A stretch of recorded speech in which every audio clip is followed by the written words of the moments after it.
Hi, Russ here. Welcome to my shop. This is my channel trailer.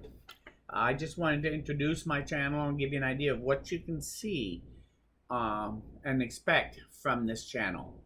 I have a shop here that I'm retired and I'm out here in the shop 7 days a week. It's a 24 by 30 building and I do whatever I want to do in woodworking.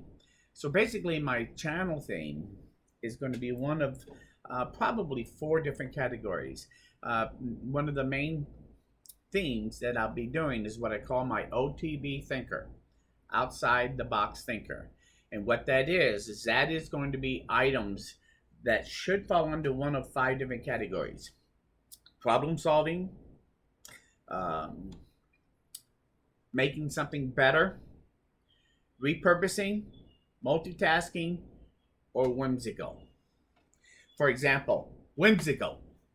There you go. I have this little pocket flashlight. Keep it in my pouch. I used to reach in there and I can't find the darn thing. It can be in any of my pockets.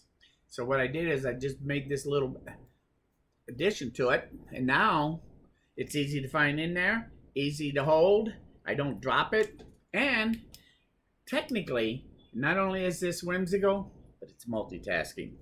Anyway, I also have done many other things. If you look at my previous videos that I've already done, you'll see some of the good ideas that I like to think that I have to overcome different types of problems that I have having a little tiny shop or make my life easier here. So OTB Thinker is one of the categories. The second category that I'm going to be doing videos on is what I call logging. Here in the Midwest, we have what is called the emerald ash borer insect. It has attacked all the ash trees here in the Midwest, and I'm surprised I haven't seen much of anything about this on YouTube yet. But basically, the government has stepped in and said all these ash trees had to come down, and so all over here in multiple states here in the Midwest, municipalities and states are requiring these trees to come down. I've been notified that I have 4 of them in my front yard, ash trees, and they all 4 have to come down. The thing is that these trees are over 70 years old, the ones that I have, and the base on these, the trunk, is about 22 inches in diameter. So these are very large trees, and there's a lot of lumber there in 4 trees. So I've decided that I'm going to keep the lumber and turn it into resawn lumber that I can then use in my shop. Ash being a very good hardwood to have anyway on hand. So a lot of my projects are now going to be made out of ash. Go figure. So during this logging, there's 2 criteria. One is that I'm going to do it myself. And the second criteria is I'm going to do it all by myself. I'm not going to have anybody come in and help me do any part of it. So as an old retired fat old boy, trying to move a 700-pound, 7-foot log, 22 inches in diameter, and move it around so you can set it up to mill it, and just to take all of them and put them in one place and one at a time, move them into where I'm going to mill it, that's quite a challenge for me to do by myself. Well, I've overcome all these different ideas of how I did it, and I can show you how I'm milling them and which way I'm milling them and why. And I think you'll find that if you own a little shop, having the capability to mill a log is really not a bad idea. And I'm going to show you some of the things that I did to overcome some of the things that you're going to run across if you decide to do any log milling for your own shop. Because even after this is over and I've gone through these 4 trees, there may be from time to time I may have a chance to get myself a nice little log or 2 from somewhere, because I've been offered them before over the years and I've always turned it down. But I've decided that actually being able to mill a log is actually not a bad thing to have to do in a small shop. So anyway, come along on this trip and I think you'll find that there's some nice little ideas you can learn, and as I'm going through it, I'm hoping that I'll have people give me suggestions of how to do other parts. So if you like, that's my second thing. The third thing I'm going to have is about an overhead milling machine. In small shops, a table saw is important. A bandsaw is a nice thing to have, and there's lots of different pieces of equipment that are very handy to have in a workshop. Well, I own a legacy ornamental mill. I've had for 15, 16 years, and it's been a great machine. But ideally, what I'm talking about here is not that machine in particular, but the concept of using a router as an overhead milling machine. So the machine is set up in the same way that you would have a CNC machine, like an X-Carve or something. It's basically a router overhead on a gantry, and you can control the X, Y, and Z axis. The difference between this and a CNC machine is on this one, it's controlled by Armstrong, and the CNC is controlled by a computer. So everything you do on a CNC machine, you can do on a regular overhead milling machine.